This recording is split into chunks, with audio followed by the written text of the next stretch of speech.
with breaking news. The most breaking of news. Stop breaking the news. One D&D Playtest. Material, the Cleric Class, and the Life Domain Cleric subclass, specifically the Ardling, the Dragonborn have been changed. They've added the Goliath. Some spells have been changed. Some rules have been changed. Lot to dive into, but first, on this, our Lord's 29th episode of the Dungeon Bros podcast, I am Connor. And I'm Sam. And we are not brothers. Nor are we in the dungeons. But in a dungeons? Yep, all of them. We're not in all of them. That's that's for damn sure. But shit's changed. Shit's changed very quickly. We've been planning on recording the podcast today for at least 4 or 5 days. Yes, we're ahead for once. We were ahead. We had a schedule. We planned out the stories. We had the event made on TikTok and in our Discord server. Both of the links to that are in the link tree in the bio of all of our socials.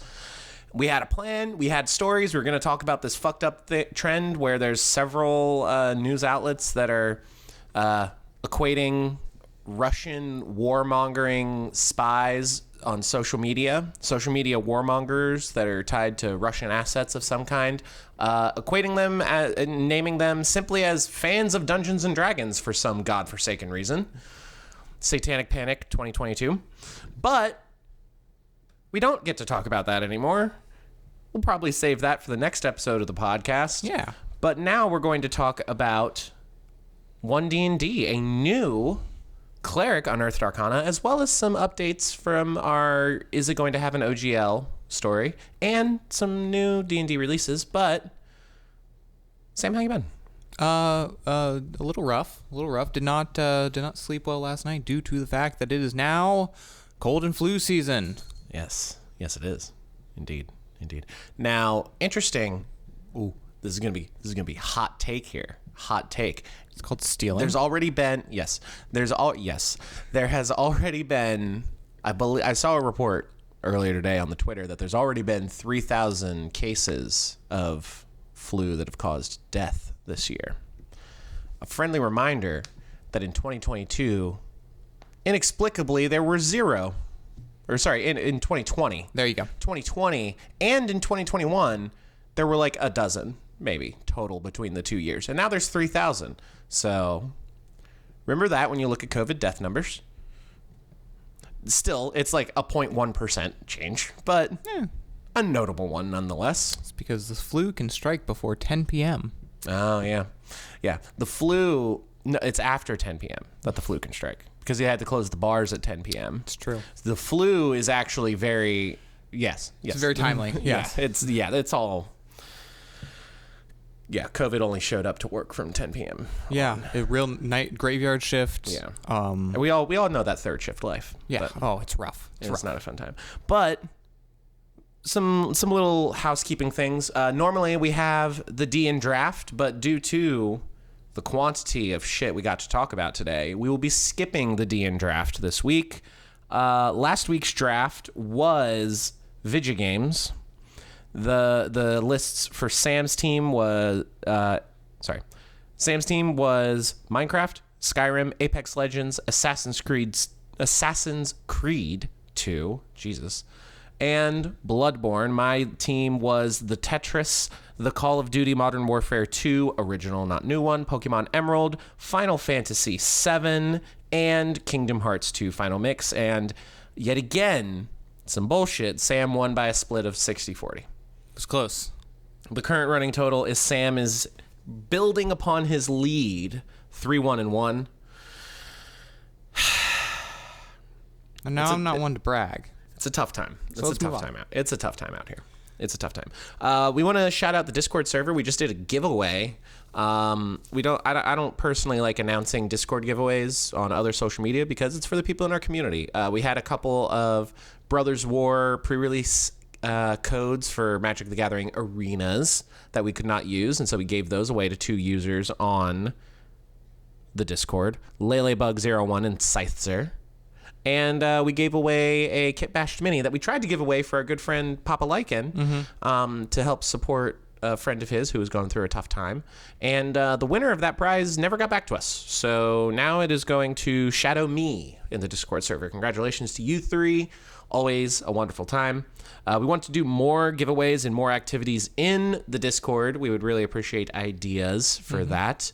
We want to do some D&D one-shot nights run by us.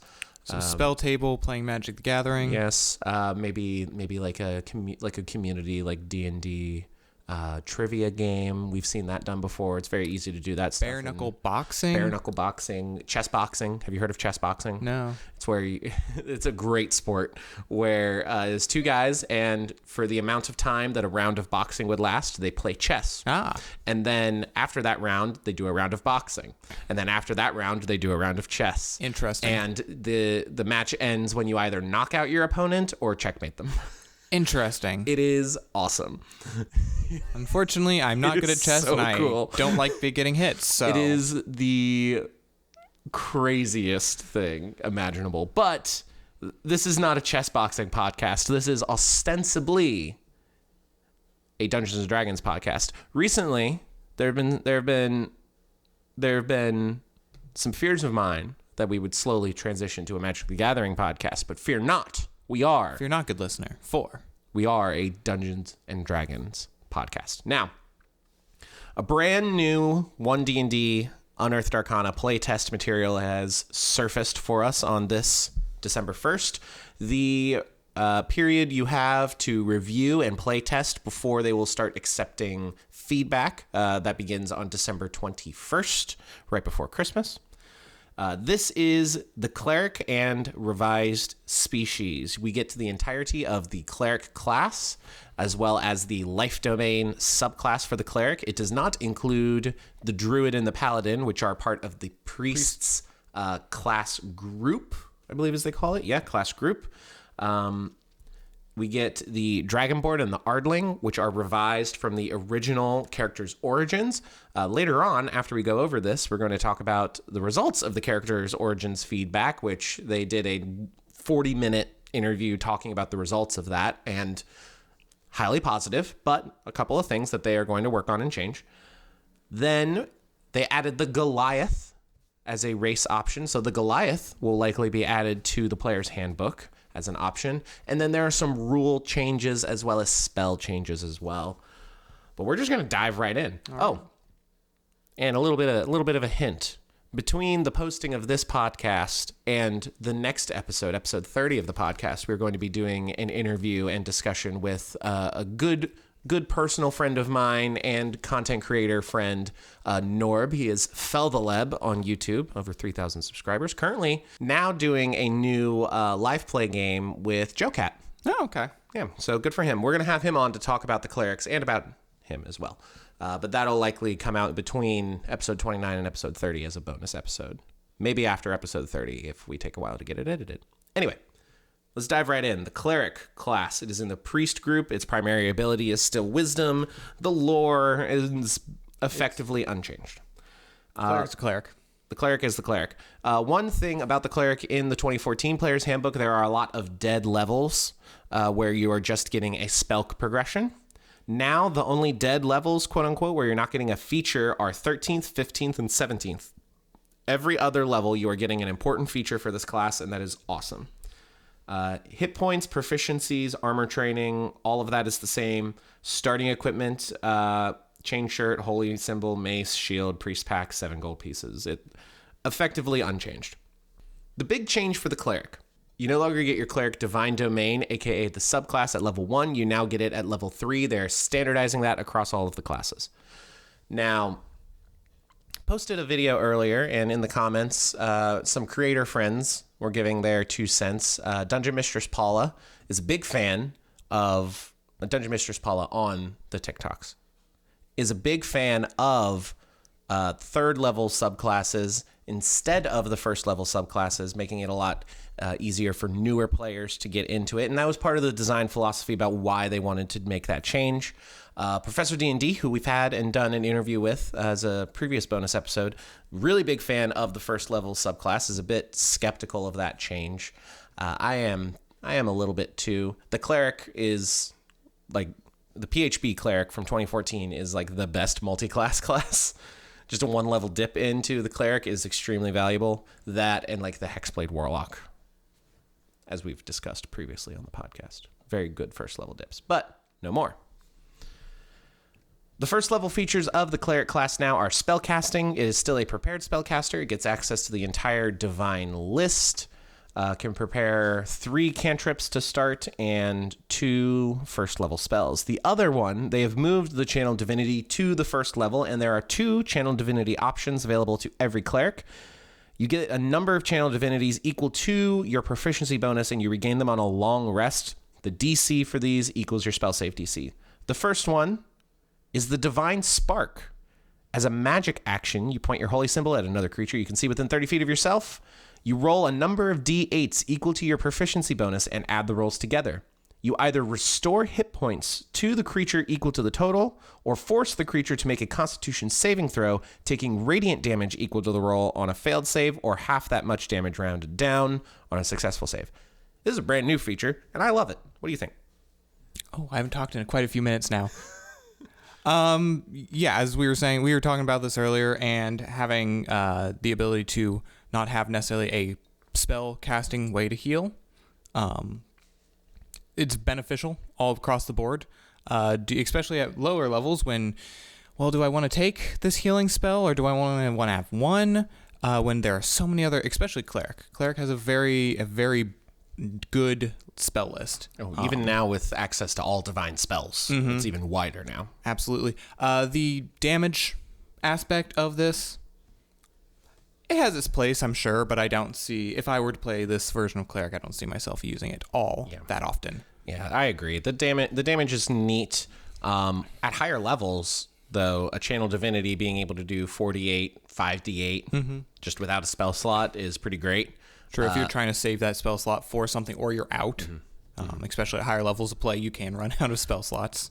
But in that instance, would you rather be running, say, a Sacred Flame being buffed by a feature we'll get to later, much like potent spellcasting that the PHB Cleric would get access to? But the other one that we are all familiar with is the Turn Undead. As a magic action, you present your holy symbol and speak a prayer, censoring undead creatures. Each undead within 30 feet of you must make a wisdom saving throw. If the creature fails its saving throw, it is dazed. Dazed is a new condition added in this UA for 1 minute or until it takes any damage, or you are incapacitated or died. While dazed in this way, the only action the creature can take is the dash action, and if it moves, it must end that move farther from you than when it started. Let's go to the dazed condition now. While dazed, you experience the following effect: limited activity. You can move or take one action on your turn, not both. You also cannot take a bonus action or a reaction. Sam, this is effectively the same as the Turn Undead feature previously, but they have created a condition for it as opposed to just spelling it all out, yeah? Yeah, pretty much. The old one, it says exactly all of that is in the dazed condition. But as a person who has played Magic the Gathering, started recently, and getting really into the mechanics of, we're shortening a lot of complex language into one word, I find this beneficial. So I agree. We've affected, now you can just say, all right, they have the dazed condition. We reference the dazed condition. The other note that I would like to make for the Channel Divinity Turn Undead is that in the new version, if you do fall unconscious, your Channel Divinity ceases, whereas in the old one, it is just 1 minute or until it takes damage. Yeah. So a slight debuff, but I feel like the effect that it causes is the same, if not a little bit better. Because specifically it is the dazed condition, and then on top of that, it can either move or take an action, but if it takes an action, it can only dash. So effectively it's saying it's only going to move, and it's only going to be able to end farther away from you. Yep. So I think that's a buff. I like both of these in concert. You now have a Channel Divinity that you can use in combat encounters where there is not an undead. And at level 1, this is more of like a quintessential cleric option as well, bringing it to level 1, creating a vanilla cleric for the first time, really. Yeah. I think this is a market improvement across the board. And even as just a vanilla cleric, like you were saying, the low level, the short dips into other classes, cleric was a big one, warlock was another one, because they get their subclasses right away. There's still plenty of options for dipping into this at low levels. Just this one level dip. These two abilities are very are potent and useful in a lot of situations. We already touched upon spellcasting. At second level, you now get Holy Order. You've dedicated yourself to one of the following sacred roles. Either on your own or as part of a religious order, you choose one of the following options. The Protector. Trained for battle, you gain martial weapon proficiency and heavy armor training. The Scholar. Study and teaching about the lore of the gods and the multiverse, you gain proficiency in 2 of the following skills of your choice. Arcana, History, Nature, Persuasion, and Religion.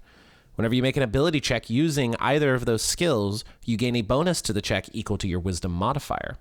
And then Thaumaturge. Delving deeper into your divine magical abilities, you can prepare 1 extra 0-level spell, aka cantrip, from the divine list. See your spellcasting feature for more information on prepared spells. In addition, you regain 1 expended use of your channeled divinity whenever you finish a short rest. And the Bean has joined us on the table. Welcome, Jester. You want to lay down? You want to snuggle? Good. So, the Holy Orders. Which ones stand out to you, Sam? Well, let's... my thing won't scroll. There we go.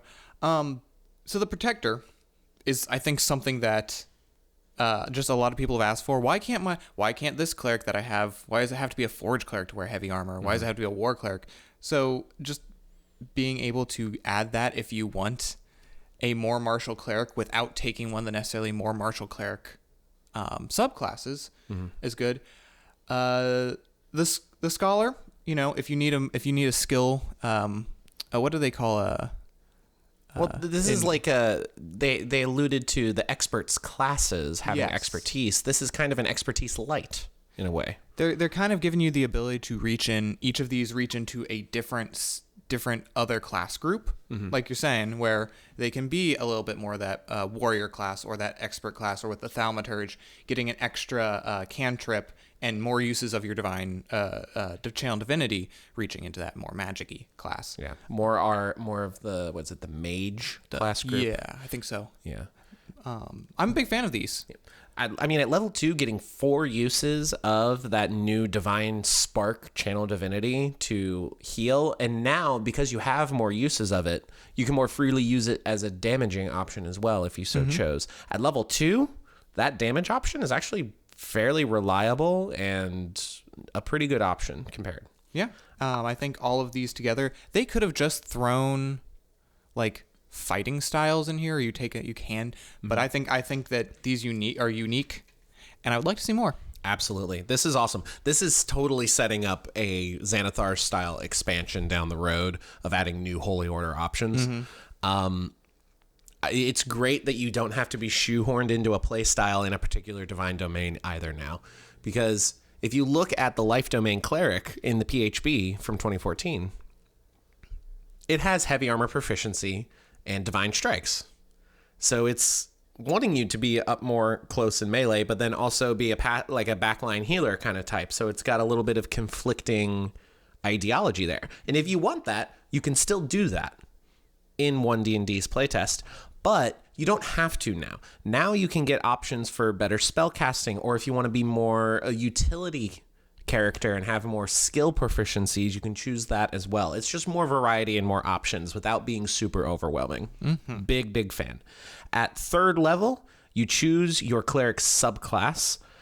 We will get into the subclass features later of the Life Domain Cleric, but you get your subclass features specifically at level 3, level 6, level 10, and level 14. Which this is obviously different from the 2014, which it's 1, 2, 5, 8, and 17. A little bit more uniform across the classes. Yes. So sadly, some of your Life Domain Cleric favorites are going to be delayed a couple of levels, but I still think that's totally fine. Yeah, you're going to be staying right with the other classes in general. Absolutely. Fourth level, you get a feat. As we have noted previously, there's no longer an ASI default. It is a feat default with the ability score improvement feature as an option that functions the same way. Yep. In the player's handbook. Fifth level, Smite Undead. You can cause your Turn Undead feature to smite the undying. Whenever you use Turn Undead, you can roll a number of d8s equal to your proficiency bonus and add the rolls together. Each undead that fails its saving throw against that use of Turn Undead takes radiant damage equal to the roll's total. A much simplified version of Destroy Undead, one that is more applicable across all undead types, and it functions effectively the same as the healing version, the healing and damaging version that you get from the Divine Spark. Yeah, in the 2014, it was based on your level versus the undead's CR, challenge rating. And that gets a little...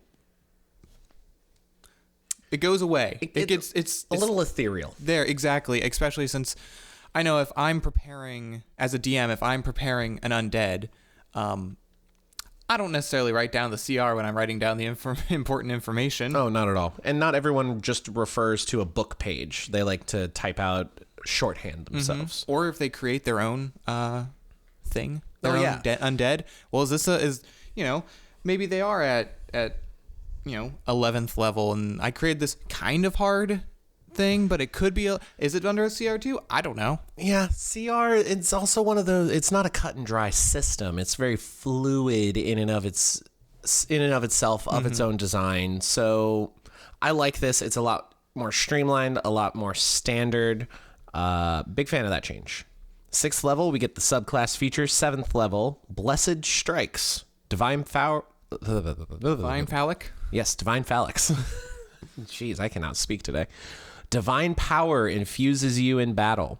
When a creature takes damage from one of your 0-level spells or your attacks with weapons, you can also deal 1d8 radiant damage to that creature. Once you deal this damage, you can't use this feature again until the start of your next turn. This is combining Potent Spellcasting and Divine Strikes. Which every cleric class gets basically one or the other. There might be some exceptions. Don't at me. Pretty sure they all do. I think they all do, but as soon as we say that, somebody's gonna kick down our front door. All 30 of the viewers. Yes. But this is a straight buff. I know one of our I believe the professor was speaking in our comments about this, and he said he's not so sure about that. Is that right? Yeah, he was worried about the overlap between Blessed Strikes specifically, and I believe Smite Undead. He was worried about overlap with the Paladin.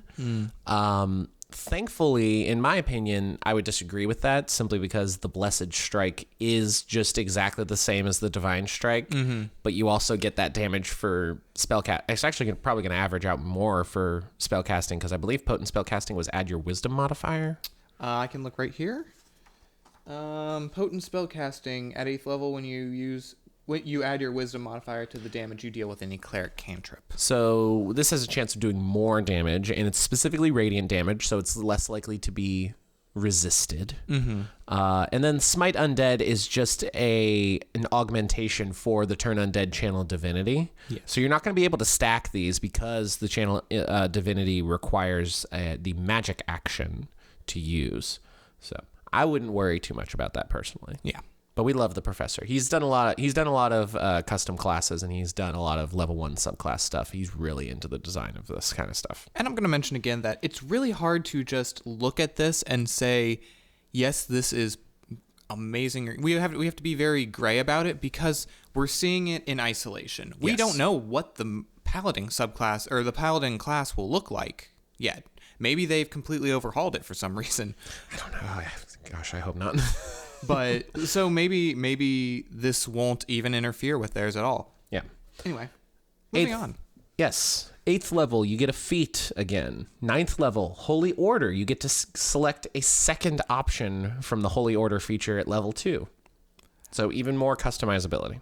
I do agree a little bit with the professor was mentioning he would love to see some, instead of just a new second option, you get to expand upon your first one. Yeah. I can see the benefits in both.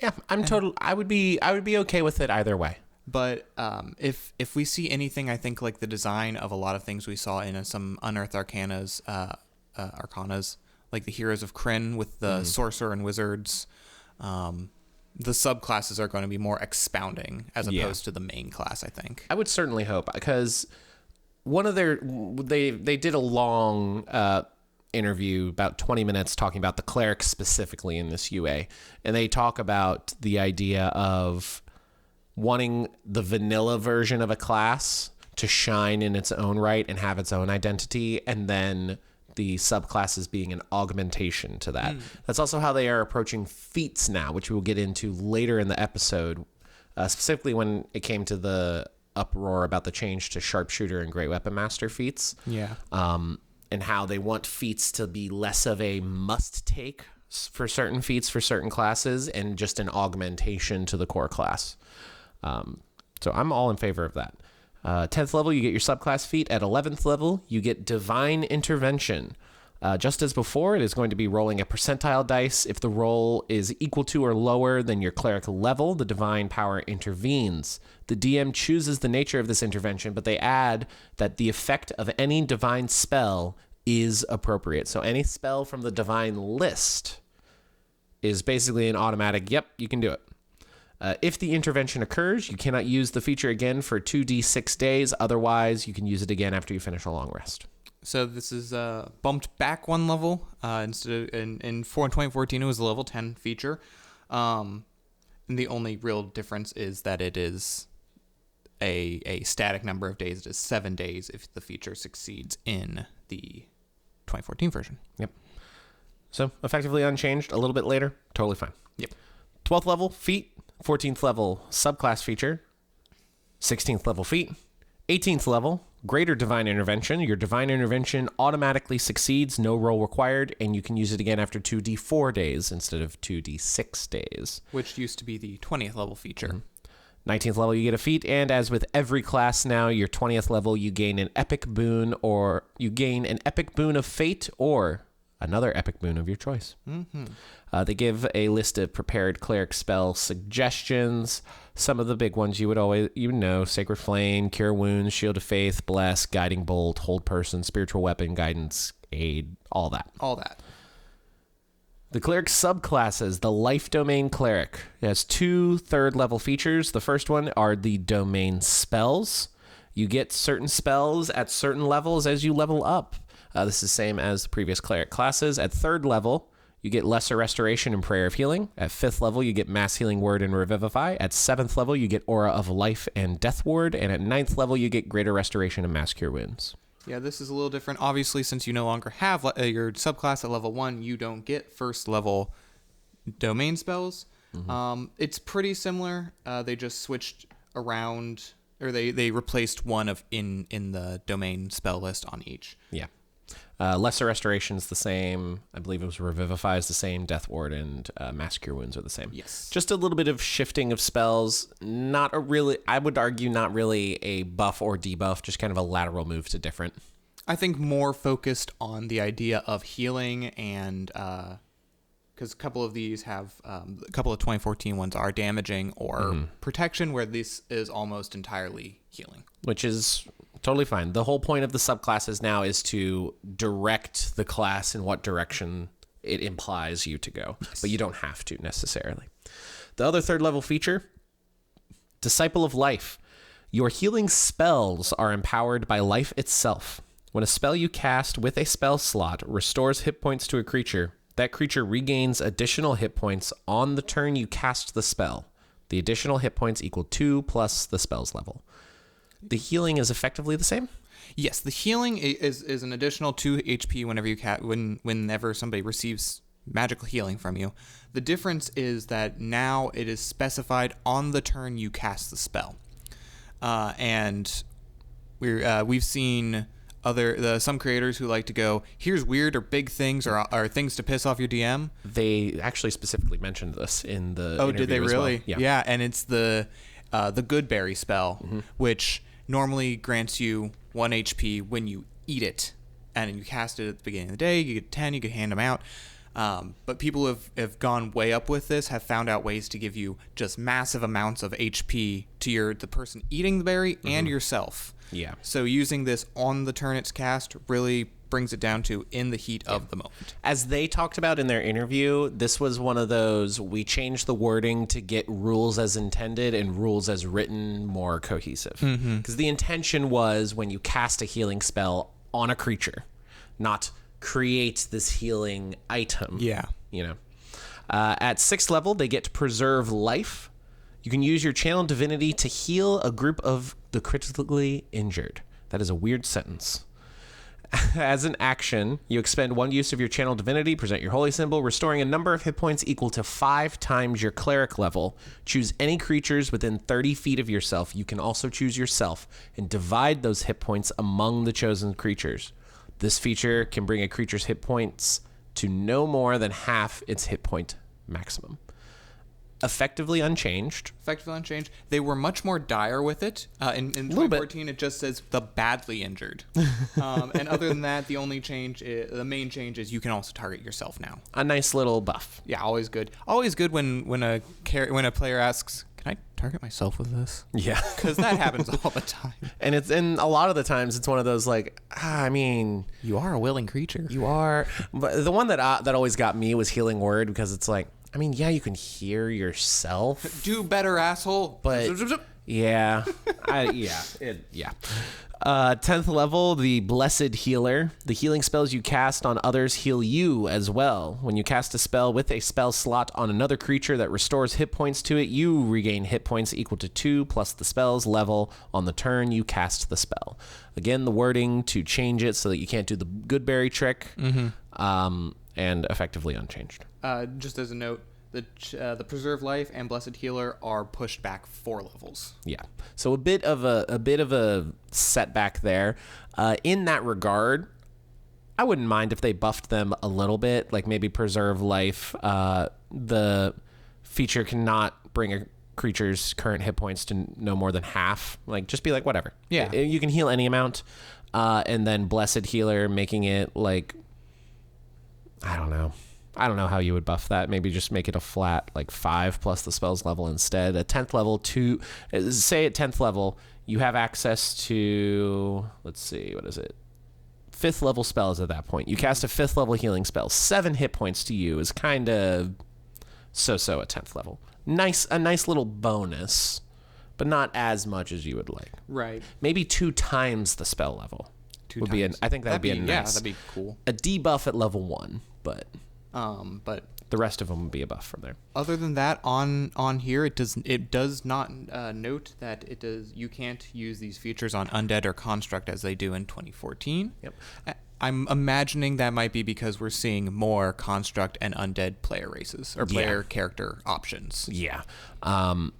That's just opening up the door to fun, different player characters and not having weird mechanical setbacks, I'm sure. Right, exactly. I agree. And then the last one, 14th level Supreme Healing. When you would normally roll 1 or more dice to restore hit points to a creature with a spell that you cast with a spell slot, do not roll those dice. Instead, use the highest number possible for each die. For example, instead of restoring 2d6 hit points to a creature, you restore 12. And that is down from 17th level in the 2014 Player's Handbook. Yeah. So a bit of a delay for the first 3 features, but a nice early feature at 14th level instead of 17th. These are all basically exactly the same. Yeah. They knew that the Life Domain Cleric was the quintessential cleric, was the default cleric, was very popular as it was, so they didn't really stir the pot much at all. They just changed some wording to get rules as intended, how they wanted it. The buffs, in my mind, to the base level cleric and the slight debuff of the Life Domain specifically, I think even out. I like the cleric overall as is. Yeah. And I like the Life Domain. I think you could tweak that 6th and 7th level or 6th and 10th level features to make them a bit more juicy, since they are now delayed from where they once were. All thick and juicy. You got that juicy double. Indeed. Sir Mix-a-Lot. Indeed. But I'm a big fan. What do you think? Yeah, I think there's always going to be dissenters, and the taking away that first level subclass is going to anger, dissuade, upset some people who love to build characters and love to build very powerful early characters. But I think that overall, with the information of what Wizards is looking to do, make the vanilla cleric stand out. Mm-hmm. I think they've done a very good job. Yeah. And the life cleric, like you said, good. Yeah, good. It's a life cleric. Yeah.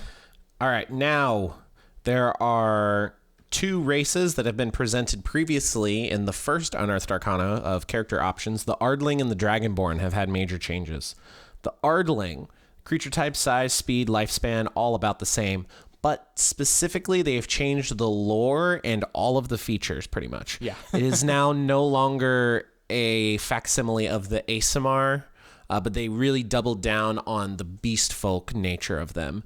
Gone are the celestial legacies that give you access to divine spells. And instead, your animal ancestries give you specifically animalistic features.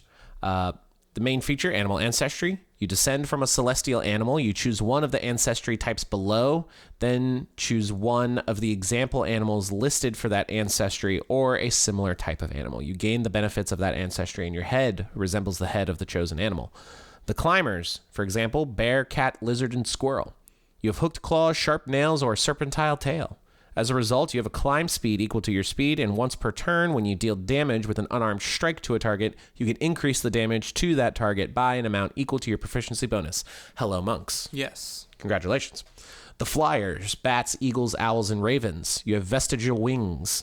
As a result, when you fall at least 10 feet, you can use your reaction to safely glide downward, taking no damage from the fall. In addition, when you take the jump action, you can flap your wings to gain advantage on that action's ability check, which I find hilarious. Well, you're thinking of it like, where it's, I'm flapping very fast like a Tweety bird would. I'm sure what they actually mean is that jump and then just the one down, powerful, whoom. Yes. But also I do like the specification of when you have to fall at least 10 feet. I believe previously they had, may not have been Ardling necessarily, but they had something where it was like, if you fall any amount, you can glide 5 feet, basically. Yeah. And so people are like, oh, you just jump 1 feet, glide 5, 1, 5, 1, 5. Yeah. That was not the Ardling. They used to have angelic flight, which is you got spectral wings and fly up to a number of feet equal to your speed. If you were in the air at the end of the movement, you fall. And you could use that proficiency bonus number of times. Regardless, they had to make that specification Yep. of the fall 10 feet before you can. The third option are the racers, which are deer, dogs, horse, and the triceratops, which is an image. Velociraptor. Yes. When you take the dash action, your speed increases for that action. The increase equals 10 times your proficiency bonus. So anywhere from 20 feet to 60. That's a In lot. addition, you are dashing. So at level 1, when you take the dash action, you are not moving 60 feet. You're moving 100 feet. Mm-hmm. And then at most, 60, 30, 90, 180 feet with the dash action. Yeah. Cool. The swimmer is the last group. The crocodile, dolphin, frog, shark are examples. You can hold your breath for up to an hour at a time, and you have a swim speed equal to your regular speed. In addition, you have resistance to cold damage. Is the only of the 4 that has a damage type resistance. In addition, they all do still have divine magic, but as opposed to having different spell options that they get at various levels, they all just know thaumaturgy or can change to a different cantrip on the divine list. They use intelligence, wisdom, or charisma for the spellcasting ability, and they also all have proficiency in the perception skill. I am a big fan of these changes just from a lore and physical appearance and differentiating them from the Aasimar. I also think it's much more simplified and much more streamlined. Oh yeah. It's not just here's a bunch of random spells. Yes. I like that some of these options I think are notably better than the others. The climber is going to be a great option for any monks out there, or maybe like tavern brawler style barbarians. That anything that's going to give you unarmed strike to be your primary idea. The swimmer is if you want to get as many resistances as possible, or if you're in a campaign that is going to have a lot of water. Yeah. Otherwise, I think that's the reason it's the only one that has a resistance is compared to the others, it's not as good. I think, ironically, as we did the math on it, but the Racer, I feel like, might be the least useful. Kind of Tabaxi light, which is interesting that the cat is part of the Climber and not the Racer class. But again, kind of steps on the feet of the Tabaxi a little bit. The Flyers are nice as well, having some flight that you get. Or I guess technically it's not even flight, it's just gliding. Yeah. And then, actually, in my mind, I would put the Climber on top, followed by the Swimmer for the damage resistance, and then the Racer and the Flyer tied for third and fourth.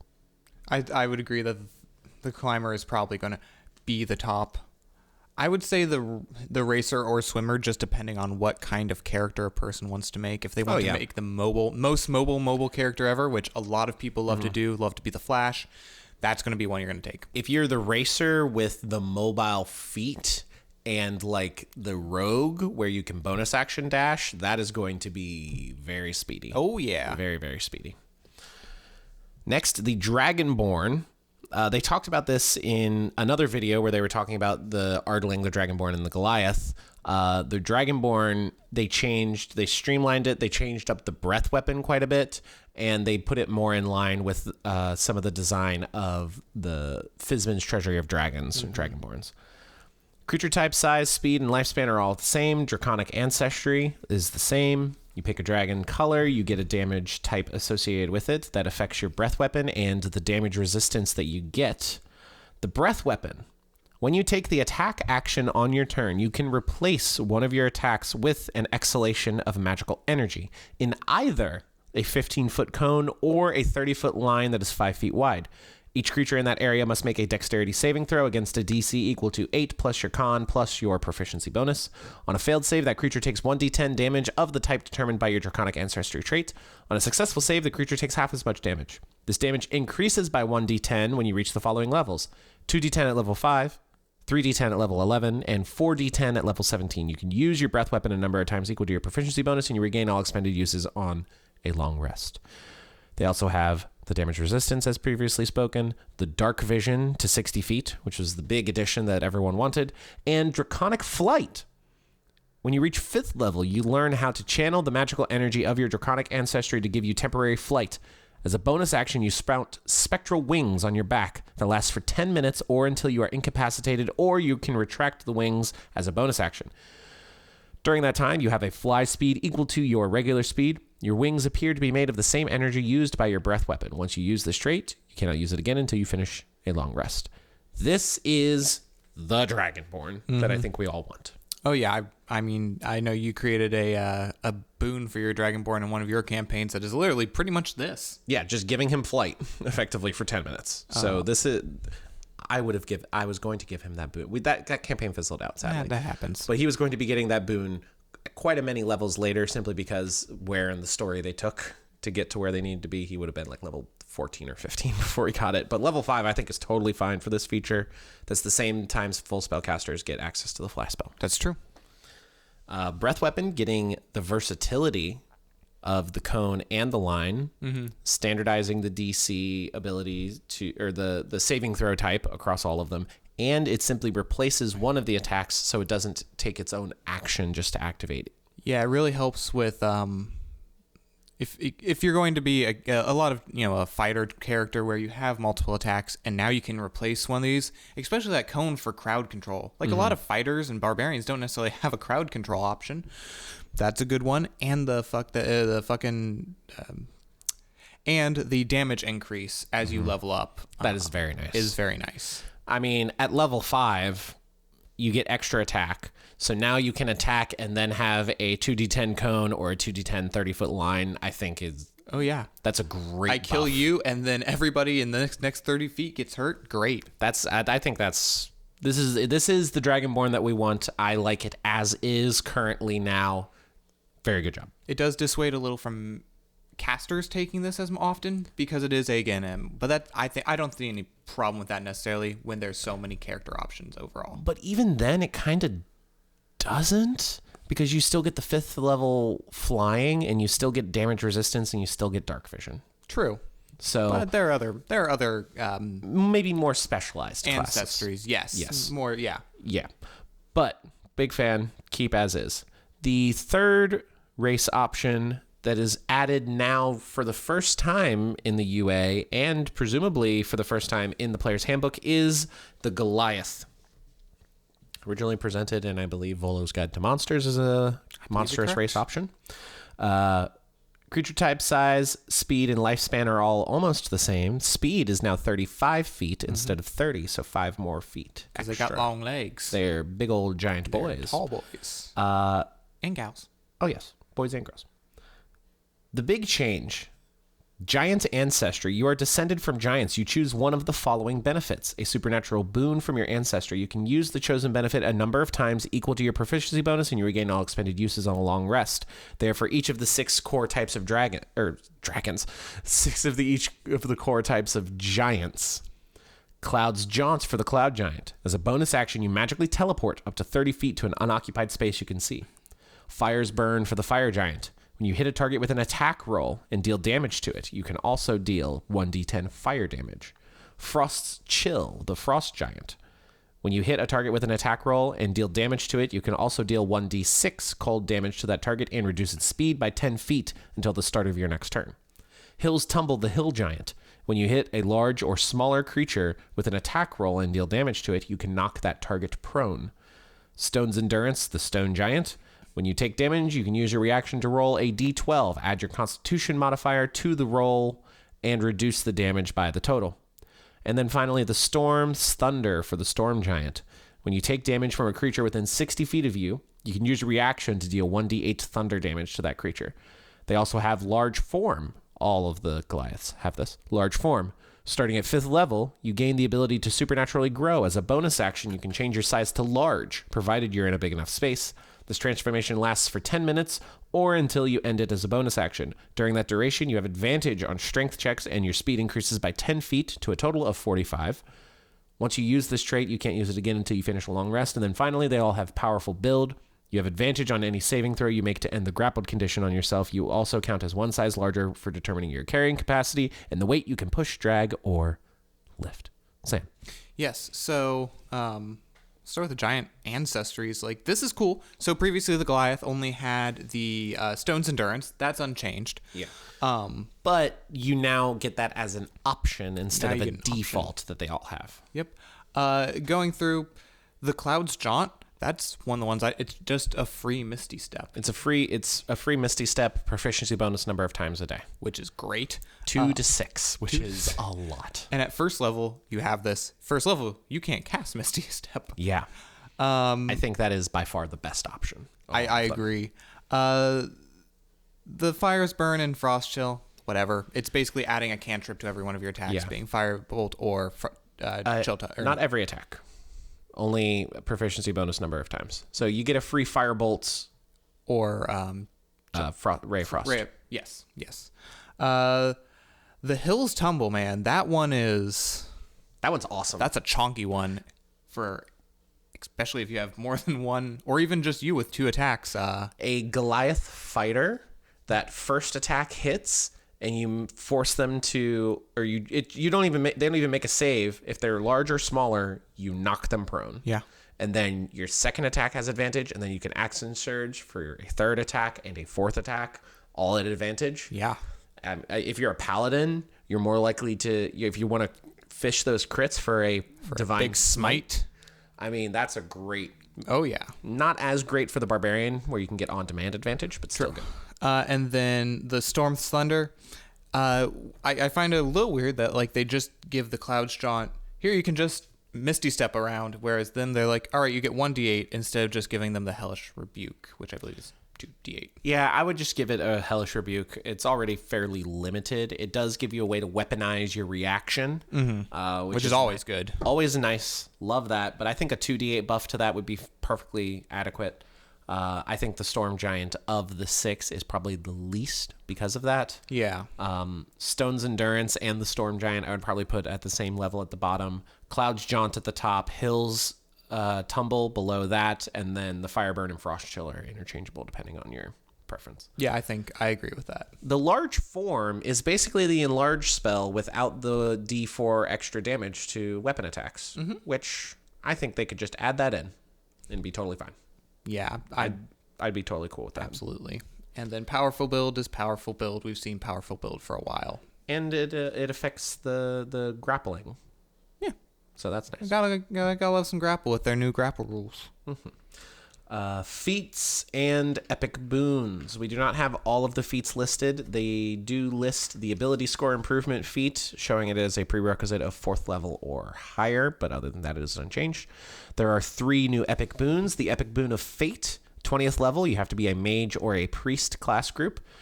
When another creature that you can see within 60 feet of you makes a d20 test, you can roll a d10 and apply the number rolled as a bonus or a penalty to the d20 roll. Once you use this benefit, you can't use it again until you roll initiative or finish a short or long rest.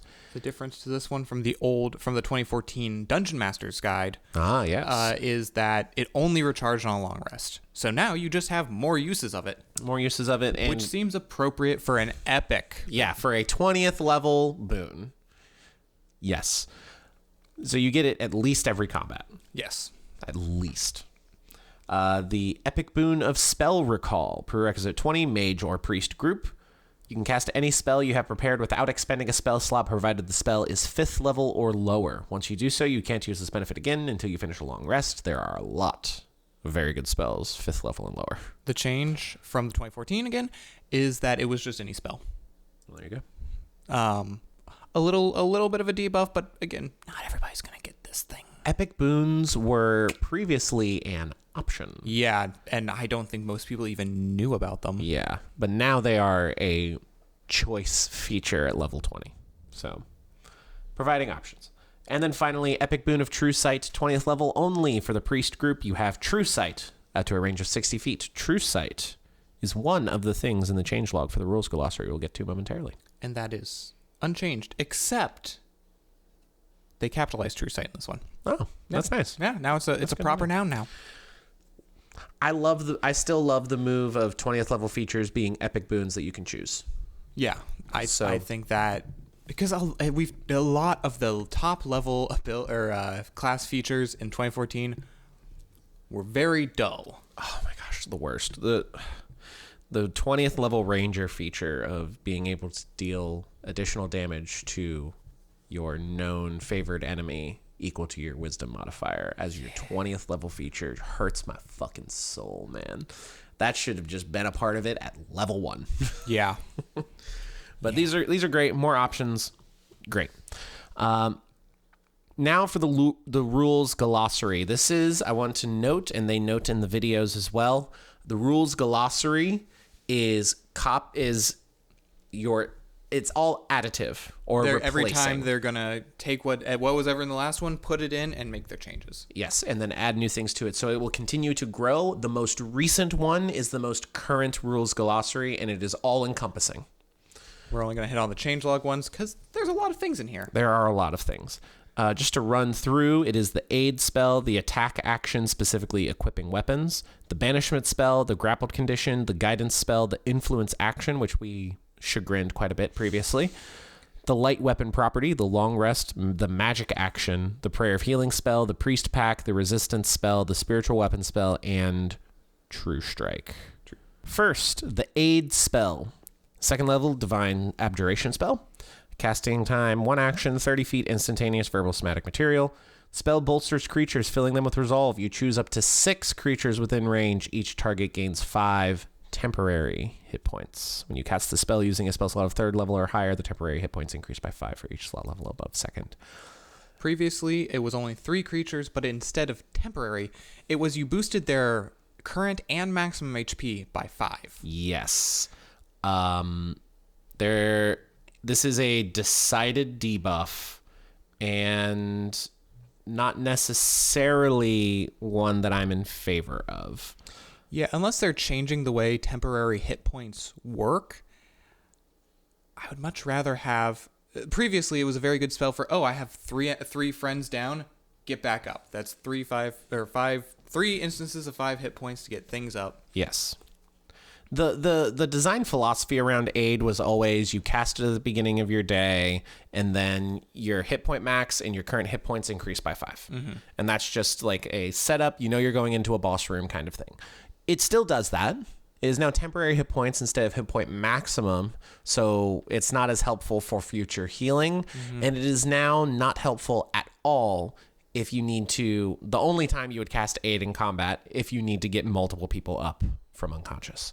So this is a straight debuff, and that it really only eliminates the that you can. Because you can only get temporary hit points from one source at a time. So if someone has a feature that would give temporary hit points to allies, yes, you can give it to 6, but it's limited now. It doesn't stack with those features, which is what like the main reason people took aid in the first place. And then the one useful bit that it had in combat, you now don't get a benefit from, because temporary hit points will not wake you up from unconscious. Correct. So I don't like this change. And I would recommend reverting it back to its original PHP form, personally. Yeah. Design, it's like you said, it was their design philosophy is one thing, but why people actually like it is another thing. Yeah. The next change was in the attack action. Specifically, they added equipping weapons. You can equip or unequip one weapon before or after each attack you make as part of this action, even if the attack is with an unarmed strike. More versatility, simple to if you want to swap weapons. Yeah. You're a ranger, something ran up to you, you can draw your sword and strike it, and then you happen to kill it in one hit, and then you can shoot something else later. Yeah. Not a big deal. I'm going to say that I don't know many people who actually played with the equipping unequipping rules necessarily, unless it was like, I'm going to put away 2 great swords and pull out a great axe. Yeah. Yeah. That's it. Other than that. Now it is codified into the rules. I think that's fine. That's fine. Next is the banishment spell. Casting time 1 action, range 30 feet, verbal somatic material, concentration up to a minute. You attempt to send a creature to another plane of existence. Still a charisma save. You transport them harmlessly to a demiplane for the duration. The target can willingly fail the saving throw. While in the demiplane, the target is incapacitated. At the end of each of its turns, the target can repeat the saving throw, ending the spell on itself on a success. When the spell ends on the target, it reappears in the space it left or in the nearest unoccupied space. If it lasts for the full minute and the target is an aberration, celestial, elemental, fey, or fiend, the target does not return. It is instead transported to a random location on a plane associated with its creature type. So the change here is, I'm going to say the lesser one first, which is it specifies which creature type it has to be permanently banished. The greater one, which kind of sucks, is that every turn they get to reattempt the save. Yeah, that's not particularly great. Previously it was based on your concentration. As long as you held concentration and it lasted for the whole time, then it would be banished. It is a charisma saving throw. Charisma is generally a lower stat for a lot of monster stat blocks. So I'm sure this change was to mitigate the keep casting banishment until the big thing's gone. Yeah. But I don't, at least the tables I've played at and the games that I've watched or heard about, I've never really seen that as a problem that needed fixing. I've only seen it in Reddit threads. Yeah. It's usually a kind of post of, oh, why my DM hates me because, which is one of my pet peeves of the D&D community. Anyway, so I'm fine with that change, but it just seemed a bit unnecessary, personally. Yeah. Next to the grappled condition, your speed is 0 and it cannot change. Attacks, you have disadvantage on attack rolls against any target other than the grappler. The grappler can drag or carry you when it moves, but the grappler suffers the slowed condition while moving unless you are tiny or 2 or more sizes smaller than the grappler. And escape, while grappled, you can make a dexterity or strength saving throw against the grapple's escape DC at the end of each of your turns, ending the condition on yourself. On a success, the condition also ends if the grappler is incapacitated or if something removes you from the grapple's range. The main change there, you get to attempt a dex or strength saving throw at the end of each of your turns. So you now no longer have to use your action to attempt to escape the grapple. Yeah, that can really slow things down, and maybe if you have a character just built around grappling, that can really take that to a new level. I also think they simplified the wording on a lot of this too, really streamlined it. Love that. In favor of the change. In favor of the change. WotC, you haven't been doing a lot right recently, but streamlining and simplifying, we're here for. We're here for it. The guidance spell. Oh boy. 0 level divination spell, divine and primal lists. Reaction, which you take in response to you or an ally within 10 feet of you failing an ability check. Range is 10 feet. Verbal, somatic, instantaneous. Channel magical insight to the creature who failed the ability check. The creature can roll a d4 and add the number rolled to the check, potentially turning it into a success. There is no longer a limitation on the number of times you can receive this benefit. Because that was silly. That was silly. Very good change. Highly recommend. Our biggest problem with the UAs so far, the influence action, is still here. It's changed, but it's still here. It's changed for the better, but I still don't think it should exist. The action has 3 main parts. Back up. This action can be used only on creatures controlled by the DM, and it is not mind control. It can't force a creature to do something that is counter to the creature's alignment or that would otherwise be repugnant to the creature. This action has 3 main parts: attitude, interaction, and a charisma check. The attitudes are all the same: indifferent, friendly, or hostile, as determined by the DM. A hostile creature might not even allow you to make a charisma check, and they make sure to note that the DM has determination on how much of whether a charisma check is called for in the first place, as well as what their attitude toward you is and how often it can change. You can attempt to change. Interaction. When you take the influence action, either roleplay how your character interacts with the creature or describe your character's behavior, focusing on your character's request or demand. If the interaction is especially suited to the creature's desires and outlooks, the DM might temporarily shift a hostile creature to indifferent or an indifferent creature to friendly. Similarly, if the interaction is particularly irksome to the creature, the DM might temporarily shift a friendly creature to indifferent or an indifferent creature to hostile. Finally, the ability check. To determine whether your request or demand is successful, you make a charisma check. You have advantage on the check if the creature is friendly. You have disadvantage if the creature is hostile. Choose a skill. The influence skills table suggests which skills are applicable when making the charisma check, depending on the interaction that precedes the roll. Animal handling, gently coaxing a beast or a monstrosity. Deception, deceiving a creature that can understand you. Intimidation, intimidating a creature. Persuasion, persuading a creature that can understand you. Setting the DC. The minimum DC for the check is 15 or the character's intelligence score, whichever is higher. Outcome, if your check succeeds, the creature does as asked. If your check fails, you must wait to make the same request again. Default wait time is 24 hours, which the DM may shorten or extend depending on the circumstances. A lot more power in the hands of the DM. You can't just spam the action to try and convince them over and over again. 24-hour reset time. We don't need the influence action.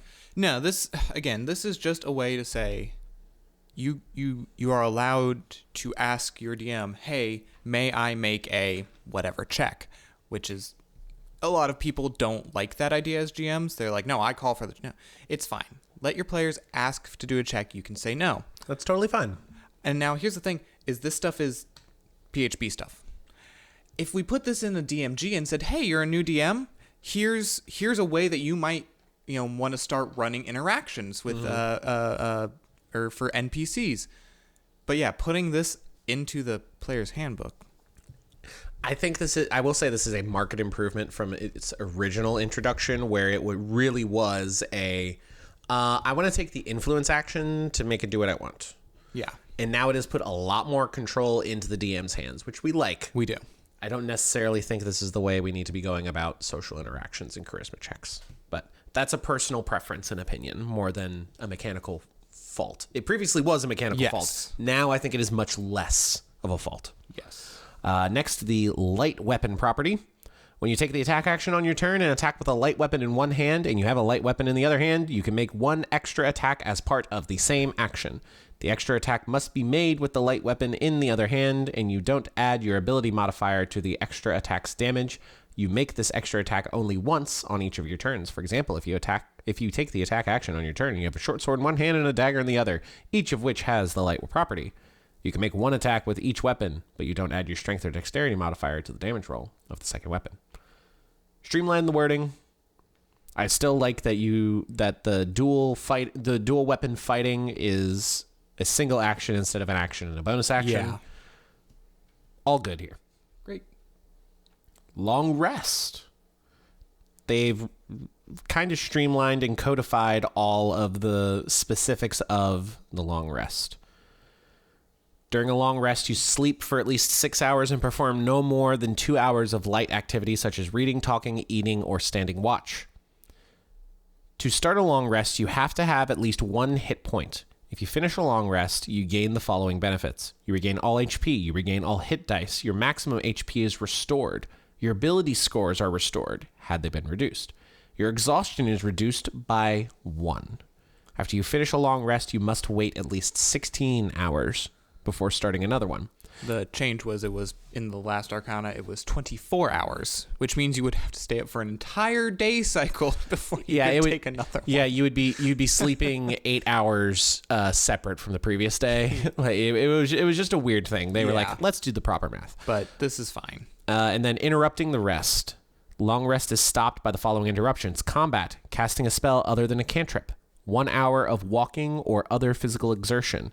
If the rest was at least 1 hour long before the interruption, you gain the benefits of a short rest. You can resume a long rest immediately after an interruption. If you do so, the rest requires 1 additional hour to finish per interruption. Implying here that if you're woken up 4 hours into your rest, you all gain the benefits of a short rest immediately. You then have combat breakout. You then go and continue your rest. It does not then take 8 more hours to rest. It takes 9 total between the two. I think that is a streamlined way to word that. I like that you get a default of a short rest. I like the ability score, max HP reset. I think this is totally good. All right. Next, the magic action. When you take the magic action, you cast a spell that has a casting time of an action, or you use a feature or a magic item that requires a magic action to activate. If you cast a spell that has a casting time of 1 minute or longer, you must take the magic action on each turn of that casting, and you must maintain concentration while you do so. If your concentration is broken, the spell fails, but you do not expend a spell slot. A nice little gift there for your long casting time spells. Next, the Prayer of Healing. This one's actually pretty cool. Prayer of Healing, 2nd level abjuration spell, divine list, casting time 10 minutes. So again, if you get interrupted, you do not lose the spell slot. Range of 30 feet, verbal, instantaneous. You utter an extended prayer of restoration. Choose a number of willing creatures equal to your spellcasting ability modifier, minimum of 1. Each of those creatures who remains within range of the spell's entire casting gains the benefit of a short rest and also regains 2d8 hit points, and a creature cannot be affected by the spell again until it finishes a long rest. At higher levels, the healing increases by 1d8 per level above 2nd. Yeah, so this one, they actually combined 2 spells, which was the old Prayer of Healing, where you just get the 2d8, but it additionally gives you the same effect as the 3rd level spell, Catnap. Yes. Giving you the full benefits of a short rest, meaning you can roll hit die, you get back any features that reset on a short rest. Mm-hmm. And now that they've combined the 2, you get the 2d8 healing before you need to roll your hit dice to heal as well. Is that how I would interpret it? I would also interpret it because it would really stink if somebody wasn't paying attention and then they rolled all their hit die and I'm full. You get 2d8. Crap. Sadly now, there's even less of a use for the hit dice. Well, bit of a shame. I love the hit dice. I love that they're adding new ways to use a hit die. You know, if you really want a bunch of new ways to use your hit die in combat or outside, check out our drive-through RPG. Shameless plug. Link in the link tree in the bio. We have the Blood Magic and Hemocraft supplements. We use hit dice for so many things. Just so many things. Yes, it's wonderful. Check it out. Don't want to pay for it? There's a free option there too that gives you a little taste. There's a little preview pack. It's a good time. All right, moving on. The last 4 things. The Priest Pack equipment costs 33 gold. Contains the following items: backpack, blanket, lamp, holy water, rations for 7 days, robe, and a tinkerbox. Tinderbox? Tinderbox. Oh. You can swipe left or right on whether or not you want to light a fire. Very good. Next, probably my favorite spell change that's happened so far, the Resistance spell. A 0-level abjuration spell available to the primal and divine spell lists. Casting time. Reaction, which you take in response to you or an ally within 10 feet of you failing a saving throw. Range 10 feet, verbal, somatic, instantaneous.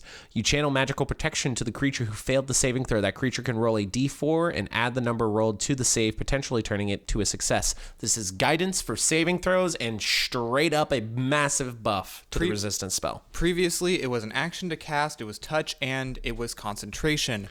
Clerics have so much more to do with their spells, with their concentration, than try to make sure you get an extra d4 on your saving throw specifically. Yes. Reaction, D4 buff.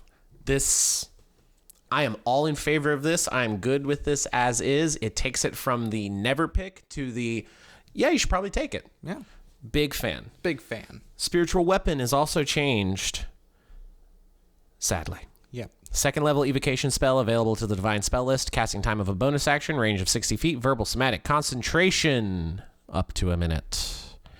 You create a floating spectral force that resembles a weapon of your choice and lasts for the duration. The force appears within range in a space of your choice, and you immediately make one melee spell attack against a creature within 5 feet of the force. On a hit, target takes force damage equal to 1d8 plus your spellcasting ability modifier. As a bonus action, on later turns, you can move the force up to 20 feet and repeat the attack against a target within 5 feet of it. When you cast the spell using a spell slot of 3rd level or higher, the damage increases to 1d8 per spell slot above second. The sad part is now it requires concentration. Previously, it was one of the favorite spells of anybody who ever played a cleric because you have something to do with your bonus action. Well, clerics have a lot to do with their bonus action, but it was the not concentration, being able to do things with your action and still deal damage. Yes, weaponizing your bonus action without concentration is awesome. Jeremy Crawford talked in their video about it, wanting to move away from powerful, they basically wanted anything that would add complexity to a turn to require concentration regardless of its power level. And yes, spiritual weapon adds complexity. It is a spell attack roll and you move something 20 feet. It's very simple. It's the only, you only get the you move 20 feet, you make an attack. That's your option. Yeah. I don't think it slows down the game enough to warrant concentration. I think it is awesome without concentration. I think it is okay with concentration. Yeah, I'm sure that their complexity, I'm putting that in air quotes, because like you just said, that's not complex. What it is, I'm sure, is putting another piece on the board. Yes. So, and then finally, the last change is True Sight. A creature with True Sight has enhanced vision within a specified range. Within that range, the creature's vision pierces through the following. Darkness. Creature can see in normal and magical darkness. Invisibility. They can see invisible creatures and objects. Visual illusions. Creature notices visual illusions and automatically succeeds on saving throws against them. Transformations. The creature can discern the true form of any creature or object it sees that has been transformed by magic. And then finally, the ethereal plane. The creature can see into the ethereal plane. Simply just changing up the wording on True Sight. Mm-hmm. Totally fine. Perfect. That is all of the juicy bits from the Cleric's Unearthed Arcana. Sam, final thoughts? I think that the whole thing, it's good. We see a lot less, I think, controversial or possibly negative changes that they made. Obviously, we've noted a few, but a lot less than either the previous. That might just be because of the very small selection of items that they're offering us. Yeah. The Cleric, I love the changes. More options within the Cleric main class that allow subclasses to be free of the shackles of things like Divine Strike, potent spell casting, heavy armor proficiencies. Now you can choose any subclass you want and have any of those options available to you. Yeah. Subclass features are going to be delayed across all Cleric subclasses. And as such, I think the middle two, the 6th and 10th levels, need to be boosted a little bit, but I'm still fine if they're not. Yeah. The Cleric is going to be a great class. I think these improvements are a net positive. The Channel Divinity is a great buff. The Turn Undead is a great buff. The Holy Orders are a great buff. I think A+ for the cleric right now. I think that the cleric subclass, they're gonna give us 4 subclasses for each rate or each class in the 2024 PHB, and they're gonna put those all out as we go along. More Unearthed Arcanas, and I think the cleric is currently one of the ones I'm most excited to see what else they do with it. Oh yeah. There's going to be some cool subclass options. There's going to be some cool Holy Order in core rulebook expansions, the next Xanathars for One D&D. Very, very exciting. Ardling, Dragonborn, great. Love them. Goliath, pretty good. Got some interesting things going on there. Weird shit. Rules changes, all in all, I would say net positive. Some sadness, but net positive for all the change logs. Yeah. Great Unearthed Arcana. Please read through it, play test it if you can. December 21st is when they will open the feedback period, and that'll probably go until the end of December. They usually do about 2 weeks. All right. Next, we have results from the original Unearthed Arcana. This will go through much more quickly. They did a 40-minute video talking about the results of the character options Unearthed Arcana. Those were the races, feats, backgrounds, all of that.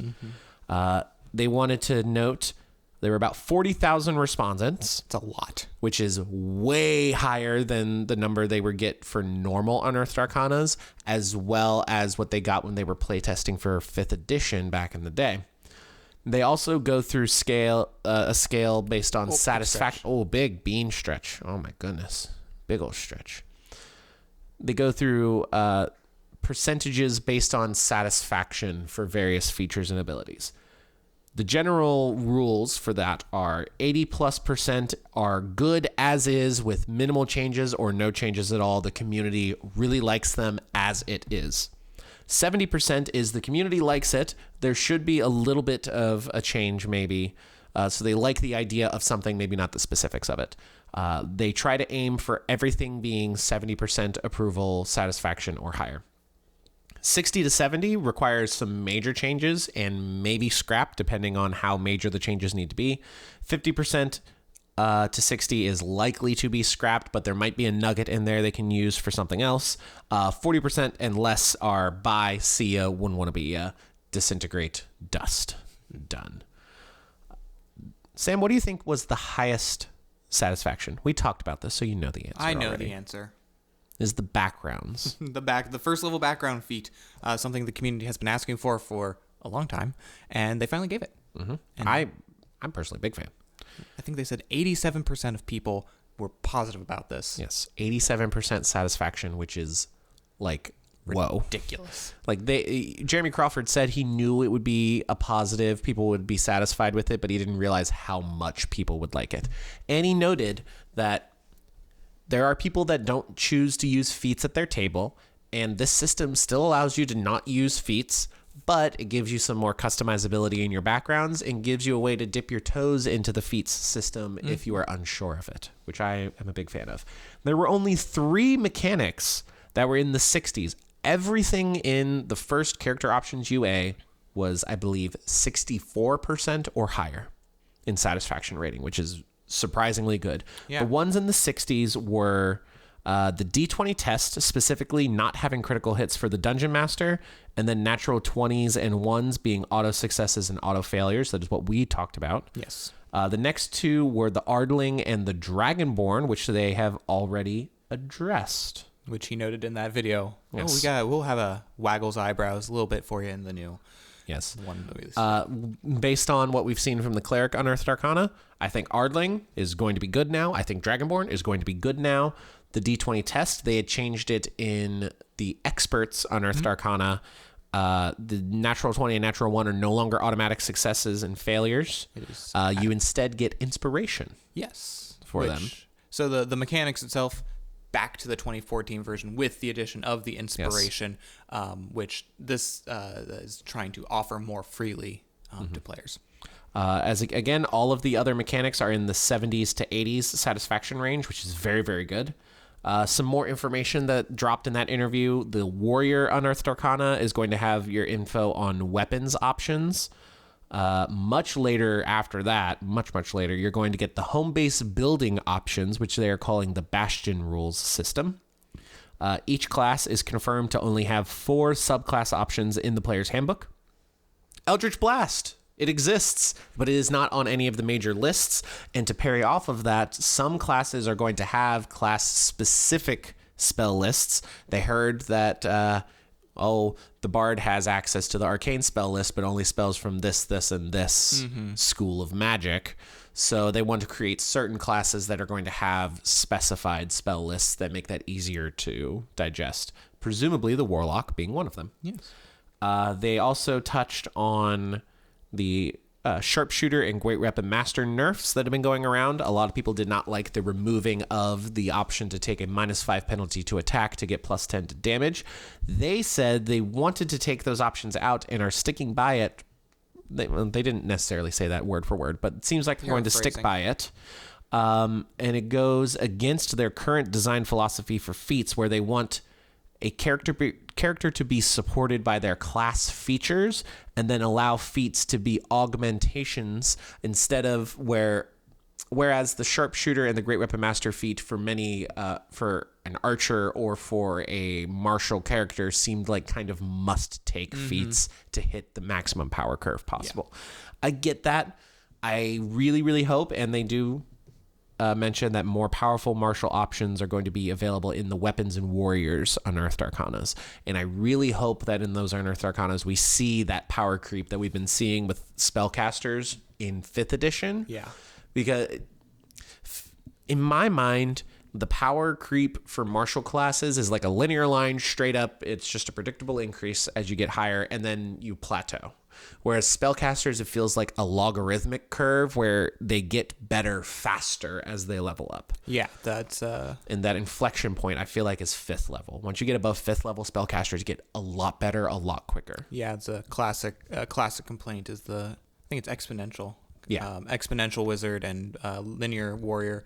I'm actually very excited for that warrior and weapons Unearthed Arcana, because I have raged against the lack of uniqueness when it comes to the weapons. Oftentimes, you choose a weapon that has the most damage, and gives you the choice of either finesse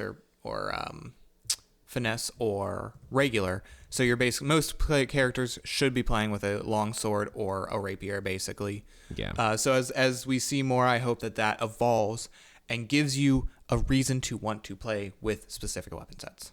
Yeah. Last 2 quick news items that we want to get to.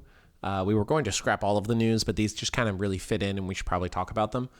We brought up a rumor last week that the One D&D edition of Dungeons and Dragons will not have an open gaming license or a system reference document, making it a lot harder for third-party publishers to create content for Dungeons and Dragons and then sell it. It was originally a rumor from Instructaboy on YouTube. Awesome. Wizards of the Coast did give a statement, this one for comicbook.com. They said, quote, "We will continue to support the thousands of creators making third-party D&D content with the release of One D&D in 2024. While it is certain our open gaming license will continue to evolve, just as it has since its inception, we're too early in development of One D&D to give more specifics on the OGL or system reference document at this time." Implying that it is still going to exist, yes, but with changes, which is to be expected. And understandably, they're not going to want to put that out basically until it drops, because I mean, not necessarily to stop to prevent anybody from like, oh look, here D&D 1 dropped this day, here's also my content. I'm thinking more of, let's make sure it's all good before we throw it out the door. You're not going to see an OGL or an SRD until all of this Unearthed Arcana nonsense is done. So that's a little update on that. And then finally, final story, an Amazon page for the next Dungeons and Dragons book is up, providing fans with a new information about the upcoming anthology. Keys from the Golden Vault revealed that the anthology book will release on February 21st of 2023. A new description of the book can also be found on the page, stating, quote, "Greetings, adventurers. You've snuck in and found a wondrous treasure. Keys from the Golden Vault is a Dungeons and Dragons adventure anthology the heist at the center of every tale. Nothing else is yet known about the contents of this tome, but an eye on your favorite D&D news sources for your first sneak peek inside. The Amazon Pages publication likely means that a cover reveal and additional information will be coming soon. It was revealed earlier this year by Wizards of the Coast during their Wizards Present presentation that we did a live stream for, that detailed all of the 2023 releases. We previously knew that Keys from the Golden Vault was the annual anthology book, continuing an annual release schedule of themed adventures that date back to the Candlekeep Mysteries in 2021. This year's anthology was The Journey to the Radiant Citadel, previously anthology books before 2021 reprinted past D&D adventures that were updated for 5th edition. Cool. Yeah. Anthology book. We know the release date now as February 21st, 2023. They're going to continue putting out yearly anthology books, and I see nothing wrong with that. It's going to be a great way for new and old players alike to look at different settings, look at different mechanics and magic items and everything that comes along with unique creators writing adventures. We mentioned this briefly previously, that we posted a video at about 1 p.m. EST. We started recording this podcast at 4 p.m. I posted a video for friends only to try and get some of our creator friends' opinions on this One D&D Playtest. D&D 404, he said he had some thoughts, but then was flabbergasted by me giving all our friends a smooch. Oh. Papa Lycan said, I have so much to catch up on and figure out. Professor 1D&D had a lot of thoughts, particularly about the level 1 subclasses that we talked about previously. And he also did, as we mentioned previously, say he'd rather have Holy Orders progress at level 9 than pick an additional option. Dungeon Mistress Paula, on the other hand, said that she really digs subclass at 3rd level, and she's never really liked classes that pick at level 1, kind of sets you in a choice that could evolve through role-playing. Also, from Found Familiar Dice, fuck, I just saw this and it's too dense to say anything other than I hate using the percentile die for no discernible reason, and applying a percentage to vague spells like augury is just annoying to me. Ha ha ha. I will back them up on that. The percentile dice needs some use eventually, probably. Look, I think it's also better if you have the option to roll a D100 as opposed to 2D10. So yeah. So at long last, we've reached the end of the show where we take questions, comments, concerns, thoughts, and ideas from the audience. Posted to inquire what people's opinions were in the Discord server, but given the nature that our podcast changed last second, and the fact that people are not particularly active in the Discord, which is a shame. You should join the Discord and post more. It's free and open to everybody. It is free and open to everybody. And it's been boosted a couple of times by a server user, Scyther, as well as one of our moderators, Liz Wizen. So we got some cool things there. Added a bunch of emojis, custom emojis for the server, which is a good time. We just did a giveaway. We plan on doing more giveaways and more server interaction with one-shots and Spell Table Magic the Gathering sessions as well. You can also find us on the Instagram that Sam runs, where when we do our D&D draft, and don't skip it like we did this week, you can vote on who has the better team there. You can also subscribe to us on YouTube, where we've been posting a lot of Magic the Gathering shorts as of late, but we want to probably going to want to make some more D&D videos and shorts here. We got some shorts in the works. In the near future. Don't you worry. You can follow us. Eyebrows. Oh yeah. You can follow us on the TikTok, where over 30,000 of you now follow us. Let's go. Which is awesome. Keep it up, guys. Thank you. And at long last, we reach the end of this live stream, where we will go to the comments section to read any questions, comments, concerns, thoughts, and or ideas from the audience. All right. Game Lord Morton says, "Greetings, fellow D&D players. Greetings. Happy you're here." Yes, glad to have you. Brady C2124 asks, "Should I sell my house or burn it down and collect insurance?" He needs answers. Brady, you gotta really work it if you want that insurance. That's not just a. You've gotta pay someone to set up as the fall guy, and then do everything in your collective power to ensure that they don't need to take the fall. And insurance companies are really stingy. Really stingy. So they will find any reason not to give you your money. Yeah. Any reason whatsoever. So it's going to be difficult to tamper with things. So like a gas leak probably wouldn't work very well. And if you like your things, for example, and you start moving them out of your house, that's going to look a little sus. Yeah, red flags. It's That being said, we're not lawyers. not lawyers at all. Don't take anything. Or insurance we say. agents. So burn it down. Yeah, do what you want. Johannes Vander Marlier asks, what is the cat's name?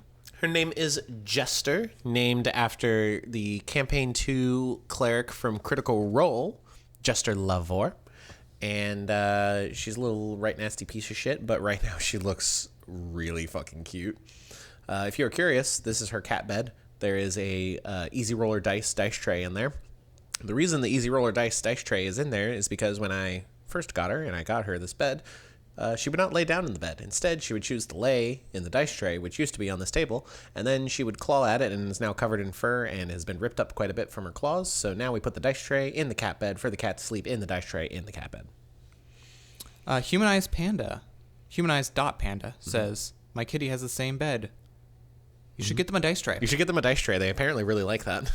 I think if we took the dice tray out, she would probably lay in the bed. Oh, probably. She's more comfortable now. Yeah, she's definitely a bigger fan of firm surfaces for laying than the plusher surfaces for laying. That is for sure. And warm. Yes. So like my chair when I stand up from work. Yes, or my leg at night. Mohammed XG21 asks, do you like Stranger Things? I enjoy Stranger Things. I have watched all but the ultimate and penultimate episodes of the last season.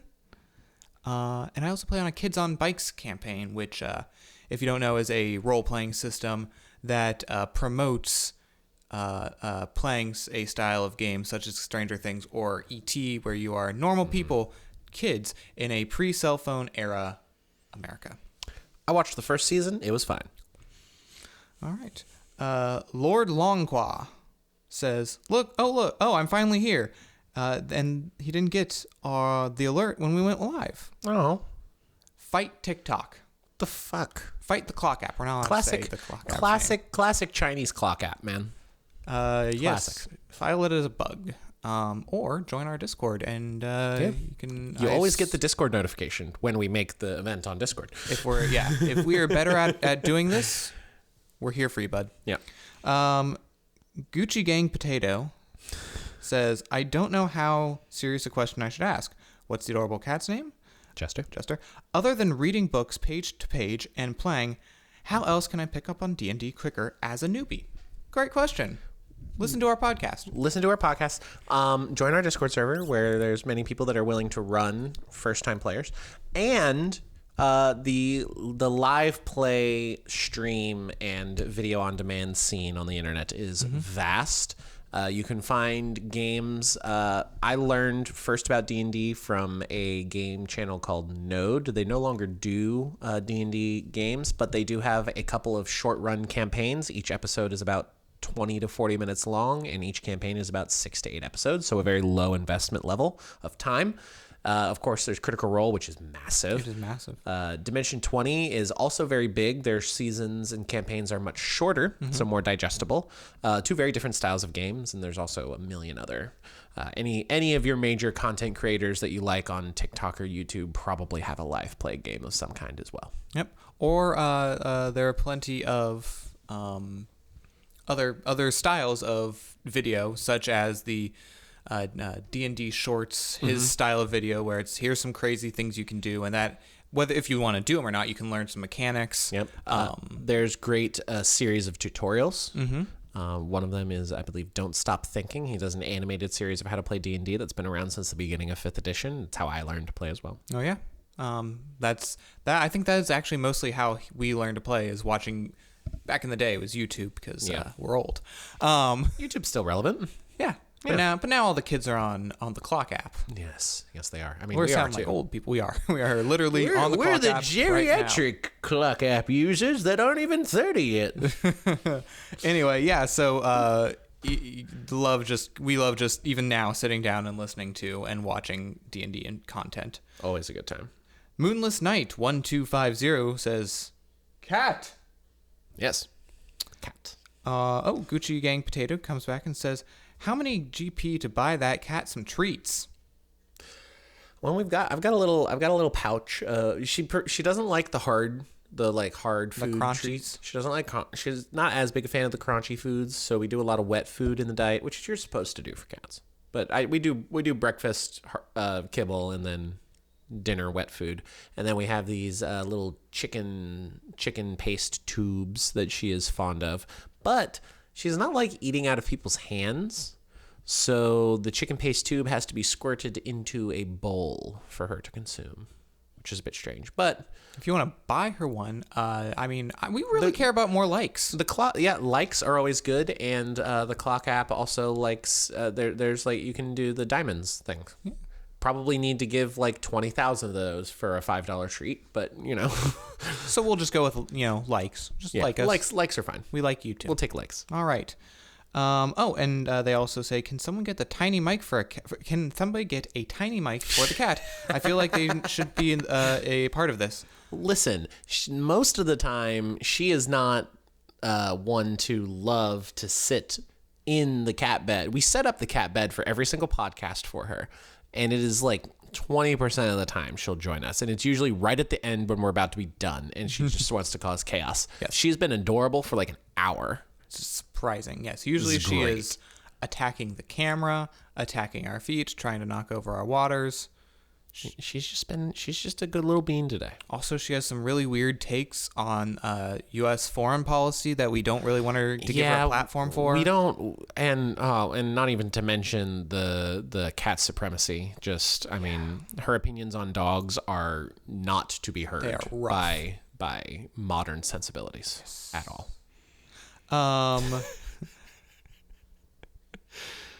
Moving on. Yowie comes in and says, Jesus Yowie? YWOAI. Okay. Says, Jesus loves you and have a great rest of your week. Have a great rest of your week, too. Yeah. TikTok came in and said some comments were filtered to protect the community's experience. I don't know what that means. Oh. TikTok don't filter our comments. It's fine. And then Ali Sky says, what's the cat called? Jester. She is called Bean. The Bean. Her name is Jester. And what are you two talking about? Today we were talking about the Unearthed Arcana. I keep saying Arcana. I know it's wrong. It's appropriate either way. But we were talking about the Unearthed Arcana released today for the One D&D Cleric Class and revisions to rules and character race. Race options. Race ancestries. Yep. Yeah. So that's all that we got here in the TikTok chats. Wow. That was a lot. We've got some news items that aren't really on theme for today, so we'll save them for the next episode. Thankfully, they're pretty. They're not news. They're not going to go away. Yeah, they're kind of evergreen. That's the word I'm looking for. Yeah. Fuck all the news outlets that are tying owners of pro-war social media platforms run by Russians to, quote, fans of Dungeons and Dragons. You're dickheads. I'll go on a rant on that later. Do you have anything else to say, Samuel? Probably, but no. Yep. It wasn't important enough to me for me to think about it right now. Yep. Join the Discord, subscribe to us on YouTube, follow us on TikTok if you don't already do that. Hit us up on Instagram, ask us questions for the podcast, and check out our free and paid for content on DriveThruRPG. Oh my gosh, monthly free homebrew. Ideally, hopefully by the end of December, hopefully, we're going to put together a compendium of most all of our homebrew. Yeah, that way if you want to get all of it in one click, you can. And we want to, every year, either update it or release a new one that includes the previous one. So for probably $4.99, you'll be able to get all of our homebrew in one nice organized package. That is the best way to monetarily support us. If you want to just support us in general, follow us, like us, do the YouTube, TikTok, and Instagram things. Yes. Subscribe on YouTube and watch our things and put it on a loop in the background to get our watch hours up. And don't fight with your sister. Stop that. We know what's going on, and we're disappointed in you. But if she deserved it, one more time. Then stop. Only if she deserved it. Right. Know our sensibilities. Yes. And make that that determination. In the meantime,